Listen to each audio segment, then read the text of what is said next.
Go ahead and get started with our post-race press conference. We're now joined by today's second-place finisher in the O'Reilly Auto Parts Challenge, Joey Logano, driver of the number 22 Discount Tire Ford.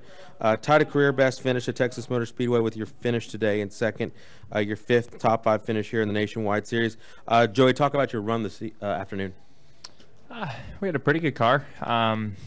We were able to be pretty fast during a short run and made a mistake and slid through our box early in the race. Was able to recover from that, get ourselves back up there to the lead. And Kyle and I had one heck of a race, that's for sure. Just we took off and was able to catch up to him and be able to pass him. And then after about 20 laps or so, it was like a light switch. The car just switched to loose, and he go back by me and then drive away. And that's what ultimately beat us. Having a long run like that at the end, and he was able to leg us by, I don't know, 2-3 seconds, a couple seconds probably, before the pit stop, and then he was just able to hold on to that the rest of the race, and just needed a caution or something like that to have some fun. But overall, I mean, it's we're still racing for that owner's points, and we're able to lose a little bit, but not a whole bunch, and cut our losses as much as we could, and be able to go from there. Jeremy, my PR guy over there, he said that was my third second place finish in a row, and that didn't really make me feel too good. It's good and it's bad. It's more bad. We're joined by third place finisher Ryan Blaney, driver of the number 12 Snap-on Ford. Your second top three finish here at Texas Motor Speedway. What is it about the Nationwide Series at Texas Motor Speedway that fits your style? Oh, no, it's just, we had a good car. I wouldn't know if it fits my style too much. We ran really bad last night in the truck, so I don't it's just been a fun racetrack. Like I said, we were kind of the opposite of Joey. We wouldn't fire off very well, but we would run really fast at the end of runs. The run before that green flag stop there, we were catching both of them, and I knew we had a pit again, and we didn't really have great takeoff speed on new tires, and I knew that was going to hurt us. Maybe if we could have got ahead of them on the pit stop, we might have been able to hold them off. I doubt it, but we can't say enough about Greg Irwin and everyone that helps out on that 12 car. It's pretty neat. They just get a group of guys to go to the racetrack, and I think that's the third or fourth time they've done that this year, and they've gotten progressively better each time. So it's pretty cool to see that, and just really neat to be a part of. We're now joined by our fourth place finisher and top rookie, and also the points leader, Chas Elliott, driver of the number 9 Napa Auto Parts Chevy. Chase, you take a 48-point lead with 2 races remaining. Talk about just coming through, having a solid run, and again walking away with the points lead. Well, I'll be the first one to admit we really struggled to start the day. We were running qualified 11th, and we were struggling to run 13th, and couldn't hardly get inside the top 10 there early. And for me, for us to go from that to being able to battle inside the top 5, I just can't thank my guys enough for not giving up on me, and Greg making the right adjustments, and pit stops were phenomenal all day, especially at the end there when it counted on those last couple stops. And I felt like it was just a great team effort to be able to go from turn a really, really bad day into a decent finish in fourth. So we'll take it, and hopefully we can battle with those guys, hopefully for a win in Phoenix. We'll go ahead and start with questions. I believe we have one up in the press box. We have one for Ryan. Question for Ryan Blaney, Wolfgang Monzer from Germany, Rennsport Press Agency. Ryan, at one stage of the race, I think maybe after half distance, I just had the impression you and Joey had maybe a similar speed. How identical is the setup of both of your cars?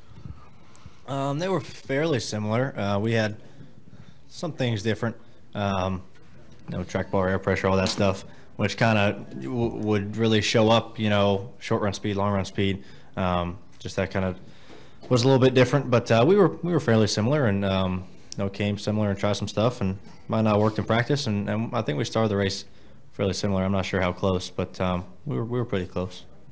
We're going to come down here for questions, Brandon.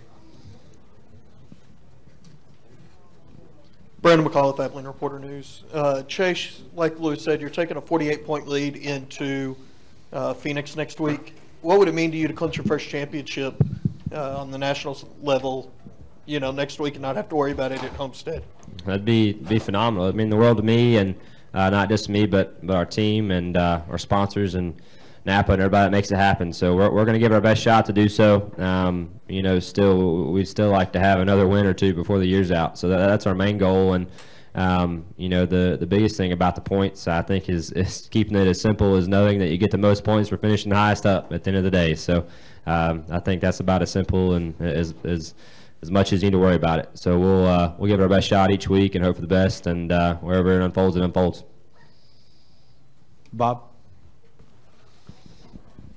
Bob Hocker, Sporting News. Joey, Kyle's won both races so far. What do you think his chances are at a sweep? And do you guys, when you see a guy win a nationwide race or a truck race during a weekend, do you look at them and say, well, maybe they have a little momentum coming in to the Cup event? Yeah, definitely the momentum carries over. Yeah, I know when we're able to win a nationwide race, that confidence definitely carries over. And obviously, he's won a lot of truck and nationwide races and a couple Cup races here too, I believe. And it's a racetrack that definitely fits his style.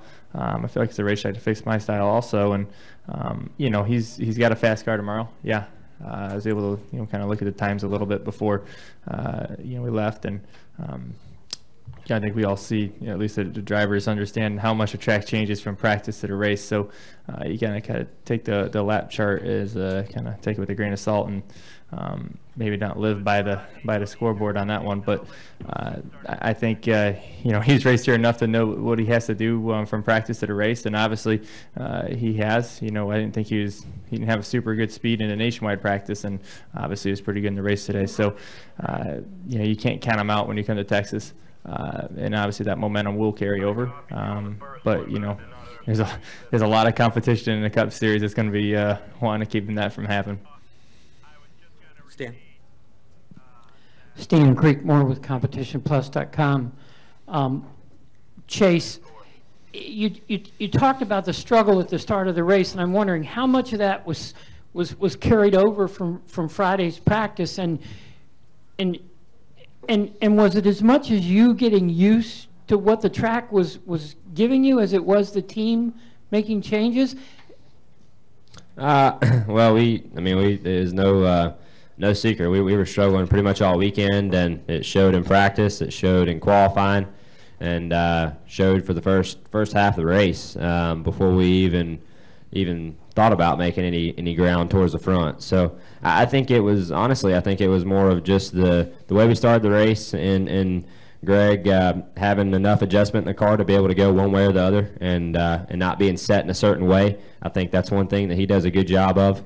And as we went along in the race to kind of just fix one issue at a time. We fixed our first issue on the first stop, fixed the next issue on the next stop, had the balance decent front to rear, and then just kind of tweaked on it, air pressure and stuff from there on. And I felt like just the way Greg attacked it was the correct way, at least for the race today, and it earned a top 5.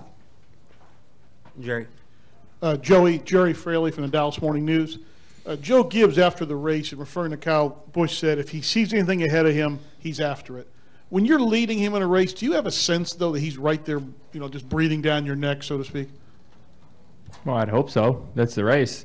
We're all going to do that. That's a racer's mentality. When someone's in front of you, you want to pass them. Obviously, you got to be smart about it, though.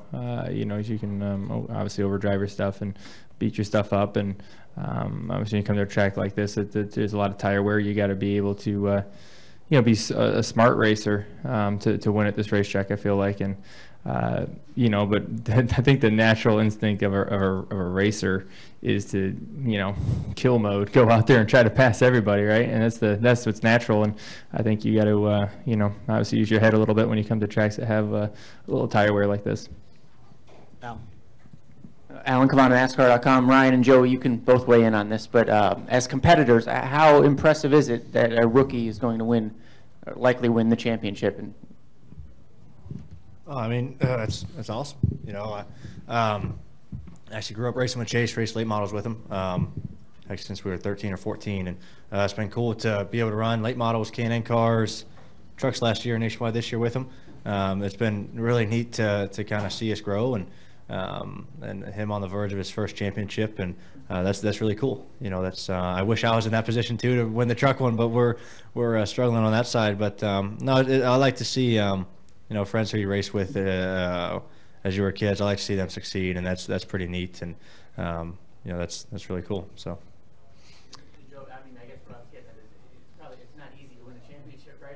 Oh, for sure. I think Chase has impressed everybody. Coming in as a rookie, you see a lot of guys that have speed but make a lot of mistakes. But Chase races really smart.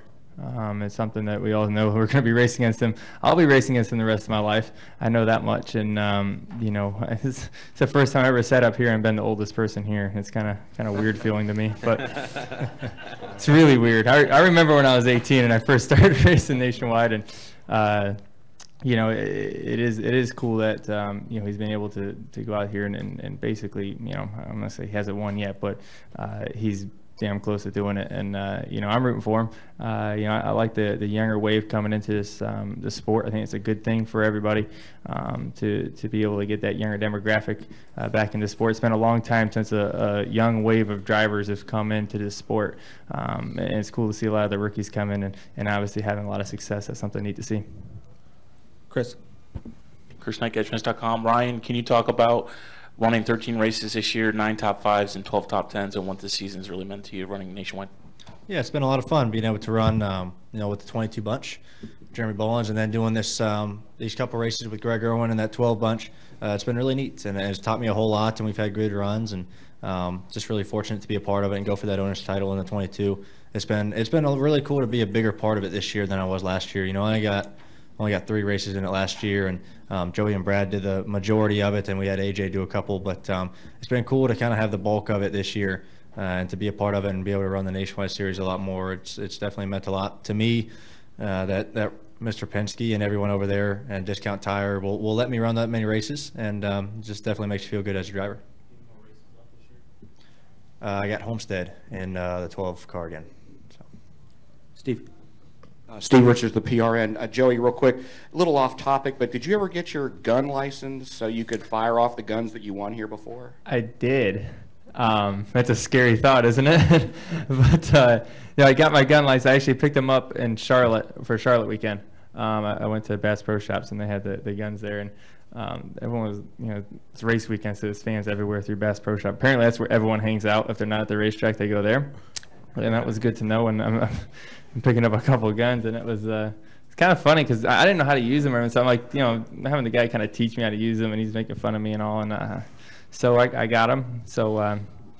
So yeah, I got swords and I got guns. So don't mess with me this year. I want all the cool stuff. So that's pretty neat for sure. So have you fired off the Texas pistols yet? I haven't. No, I'm scared of them.